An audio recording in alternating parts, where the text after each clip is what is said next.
Hello traders. So welcome to the stock pick session for tomorrow, that is 29th of June 2020. So यहाँ पे सबसे पहले देखते हैं निफ्टी 50 के बारे में।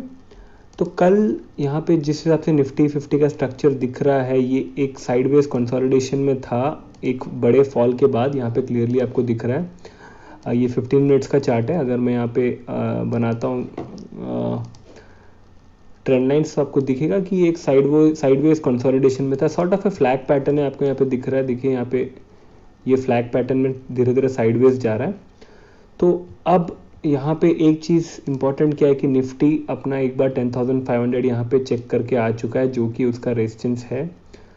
तो कल शायद मार्केट थोड़ा सा ट्रिकी हो सकता है, क्योंकि यहाँ पे सबसे इम्पॉर्टेंट पॉइंट ये है कि जो वर्ल्ड मार्केट में डाउ जोन्स जो था फ्राइडे को, वो अराउंड 730 पॉइंट्स गिरा, मतलब ऑलमोस्ट 2.84%। तो ये एक बहुत बड़ा फॉल है और मुझे लग रहा है शायद कल इसका इम्पैक्ट हमारे मार्केट पे पड़े। एंड मोस्टली एक और बात ये है कि हम लोग फ्राइडे को मोस्टली पूरे साइडवेज में थे। तो जब भी एक साइडवेज मार्केट आता है उसके बाद एक ट्रेंडिंग डे भी आता है। जब साइडवेज डे होता है तो मोस्टली उसके बाद हम लोग एक ट्रेंडिंग डे एक्सपेक्ट करते हैं। तो वो ट्रेंडिंग डे शायद कल हो सकता है, तो इसलिए हम लोग को कल के लिए तैयार रहना है यहाँ पे। तो जिस हिसाब से यहाँ पे स्ट्रक्चर दिख रहा है, ये अपने लास्ट 3-4 सेशन के हाई को लास्ट 2 सेशन के जस्ट हाई पे अभी पहुँचा हुआ है। तो कल अगर ये अपने हाई को क्रॉस करता है तो शायद ये अपने कल ये जो ट्रेंड लाइन है उसको पहले टेस्ट करे, और अगर उसके बाद और भी बुलिश है तो यहाँ ऊपर तक जा सकता है। बट एनीवेज कल ओपनिंग के हिसाब से हम देखेंगे। तो एक बार बैंक निफ्टी भी देख लेते हैं, क्योंकि बैंक निफ्टी में भी कंसोलिडेशन है। तो अगर आप बैंक निफ्टी पे भी देखोगे तो ऑलमोस्ट सेम टाइप का सेटअप है। यहाँ पे देखिए ये इसका पोल है और यहाँ पे ऑलमोस्ट साइडवेज मार्केट चल रहा है यहाँ पे। तो बैंक निफ्टी भी यहाँ पे आके नीचे से जस्ट के लिए थोड़ा उठा है। तो अगर बैंक निफ्टी और निफ्टी दोनों अपने अपर चैनल की तरफ जा रहे हैं तो फिर वो थोड़ा कल हाफ ऑफ द डे के लिए बुलिश रह सकते हैं ये ट्रेंड तक, चैनल तक जाने के लिए। लेकिन अगर वो दोनों निफ्टी एंड बैंक निफ्टी अपना ये नीचे वाला ट्रेंड लाइन अगर तोड़ते हैं तो काफ़ी ज़्यादा बड़ा फॉल कल देखने को मिल सकता है, क्योंकि यहाँ पे ऑलरेडी कंसोलिडेशन हो चुका है 2 दिनों का। तो एक ट्रेंडिंग डे पेंडिंग है और इतना बड़ा वर्ल्ड मार्केट भी फ्राइडे को गिरा, तो इसका इम्पैक्ट हम लोग को पता नहीं किस साइड पे आएगा, बट कल ही पता चलेगा। तो मैं मोस्टली जो स्टॉक सेलेक्ट कर रहा हूँ कल के लिए वो है बैंकिंग स्टॉक्स। तो जो भी साइड में मूवमेंट आता है हम उसके हिसाब से तैयार रहेंगे। तो सबसे पहले चलते हैं ICICI बैंक की तरफ में, जहाँ पे लास्ट 2-3 दिन से ICICI बैंक काफ़ी गिर चुका है। तो देखते हैं यहाँ पे क्या हम लोग कल के लिए क्या ट्रेड कर सकते हैं। अगर आप देखोगे ICICI बैंक में, तो यहाँ पे एक रेजिस्टेंस है जिसको वो काफ़ी टाइम से कोशिश कर रहा है तोड़ने का। अगर आप देखोगे यहाँ पे दिख रहा है आपको, तो अगर आप ठीक से यहाँ पे देखोगे तो बैंक ICICI बैंक यहाँ पे एक बार अटेम्प्ट किया, उसके बाद दूसरी बार अटेम्प्ट किया, फिर तीसरी बार अटेम्प्ट किया, फिर गिरा और अभी यहाँ पे आके कंसोलिडेट किया। तो सेम निफ्टी का स्ट्रक्चर जो है वो ICICI बैंक का भी स्ट्रक्चर है।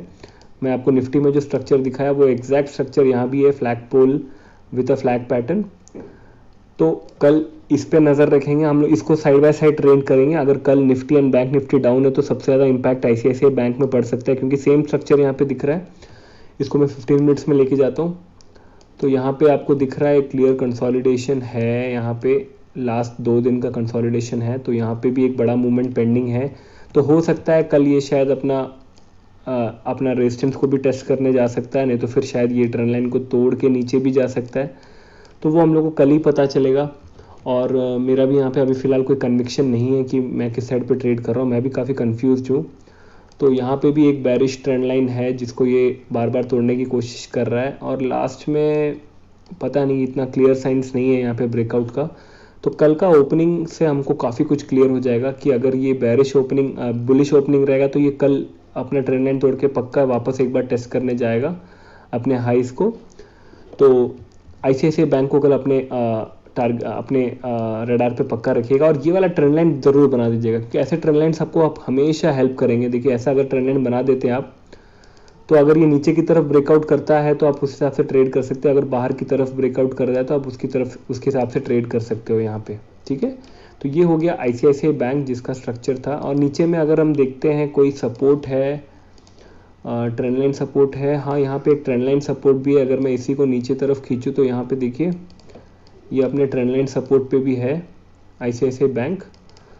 तो हो सकता है कल शायद ऊपर का मूव भी देखने को मिले, क्योंकि बैंक निफ्टी में 2 दिन का कंसोलिडेशन है। देखते हैं कल क्या होगा, मैं उसके हिसाब से आपको टेलीग्राम में अपडेट करता हूँ। फिर नेक्स्ट जो बैंक रहेगा वो है HDFC बैंक। HDFC बैंक में भी देखोगे तो एक सिमिलर स्ट्रक्चर है, लेकिन ये अपना ऑलमोस्ट रेजिस्टेंस में खड़ा है। अगर आप देखोगे यहाँ पे, ये अपने रेजिस्टेंस में यहाँ पे ऑलरेडी खड़ा है। मैं यहाँ पे बना देता हूँ, यहाँ पे देखिए ये अपने रेजिस्टेंस को यहाँ पे एक बार फेल हुआ, फिर यहाँ पे एक बार ट्राई किया, फिर दूसरी बार ट्राई किया और अपने रेजिस्टेंस में ही खड़ा है। तो कल अगर यहाँ बैंक निफ्टी या निफ्टी गिरता है तो फिर क्लियरली यहाँ से एक अच्छा फॉल दिखेगा, क्योंकि यहाँ पे अपने रेजिस्टेंस में ही खड़ा है। तो जो भी स्टॉक ऐसे डायरेक्टली रेजिस्टेंस से जब भी फेल होकर गिरता है तो काफ़ी शार्प गिरता है। आप यहाँ भी देख सकते हैं। देखिए यहाँ भी जब रेजिस्टेंस से डायरेक्टली रेजिस्टेंस के ऊपर ओपन हुआ था उस दिन कितना शार्प फॉल आया। तो अगर कल मार्केट ओपन बेरिश होता है तो यहाँ से एक शार्प फॉल देख सकते हैं, लेकिन अगर बुलिश ओपन हुआ तो यहाँ से एक अच्छा ऊपर मूव भी देख सकते हैं, क्योंकि ये अपने काफ़ी दिनों से ये एक तो रेजिस्टेंस को तोड़ने की कोशिश कर रहा है। तो वो अगर कल गैप अप ओपनिंग हो जाता है तो शायद यहाँ से एक अच्छा मूव में ऊपर को भी देख सकते हैं। तो इसलिए आप कल इसमें भी अपना ये ट्रेंड लाइन्स बना के रखिएगा। यहाँ पे ये ट्रेंड लाइन भी है सपोर्ट पे। तो कल अगर गिरता भी है तो सबसे पहले आप यहाँ से ये ट्रेंड लाइन तक यहाँ पे तक सेल कर सकते हैं, इसे अगर आपको सेल करना है तो। 15 मिनट्स में एक बार देख लेते हैं इसको। 15 मिनट्स में भी आपको यहाँ पे एक क्लियर अप ट्रेंड लाइन यहाँ पे शॉर्ट टर्म के लिए यहाँ पे दिख रहा है, जो कल अगर ब्रेक होता है नीचे की तरफ तो यहाँ से सीधा नीचे गिरेगा। तो आप कल यहाँ पे ट्रेड ले सकते हैं अगर ये ट्रेंड लाइन को तोड़ के नीचे गिरेगा स्टॉक तो ये भी सब आप ओपनिंग के हिसाब से डिसाइड कीजिएगा कि क्या करना है इसमें। तो ये सब स्टॉक्स पक्का मूवमेंट दिखाएगा, क्योंकि ये निफ्टी का हैवी वेट स्टॉक्स है। तो कल कोई निफ्टी में बड़ा मूव आ रहा है तो ये सब भी साइड बाय साइड मूव करेगा पक्का।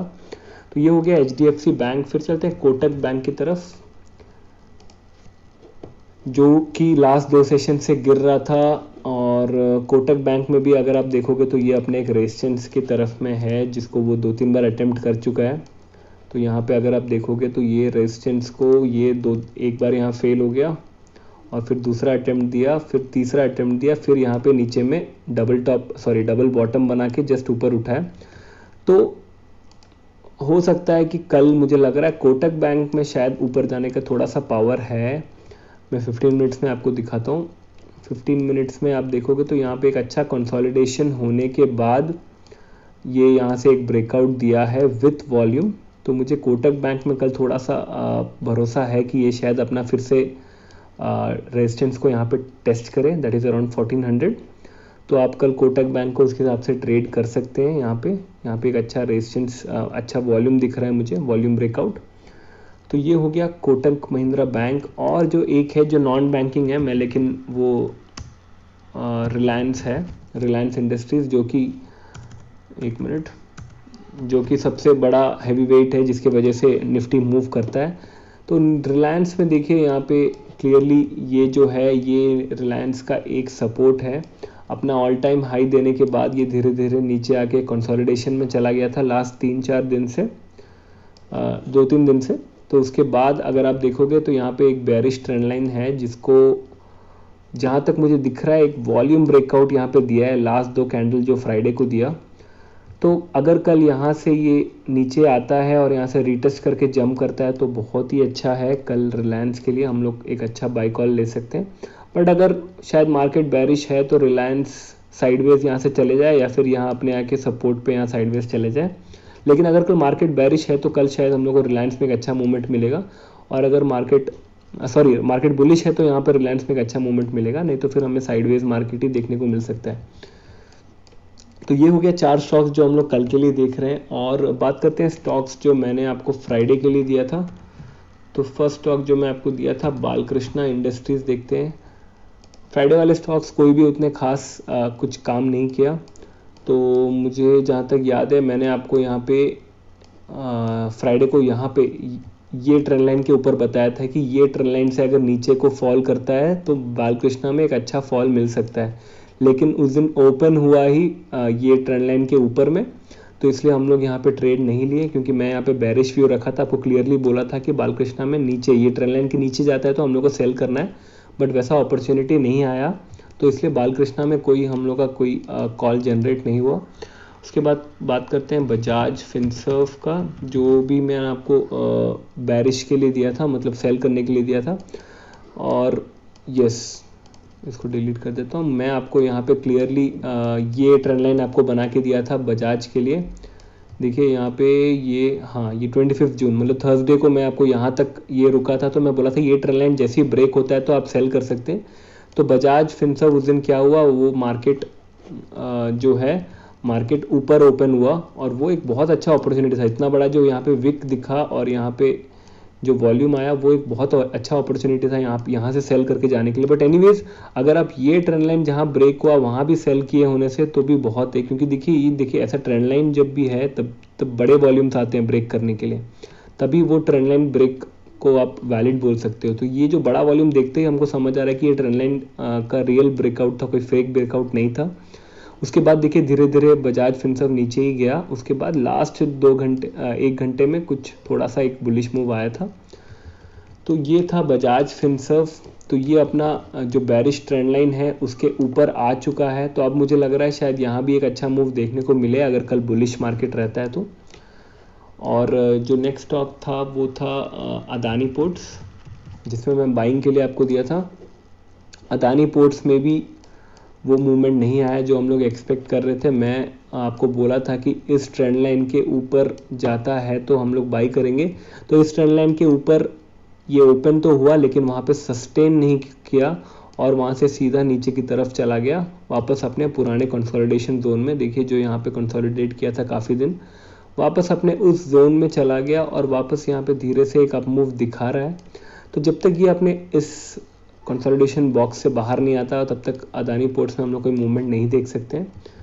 और जो एक नेक्स्ट स्टॉक था वो था कैनरा बैंक, जिसमें हम लोग को एक्सपेक्ट कर रहे थे एक बड़ा मूव।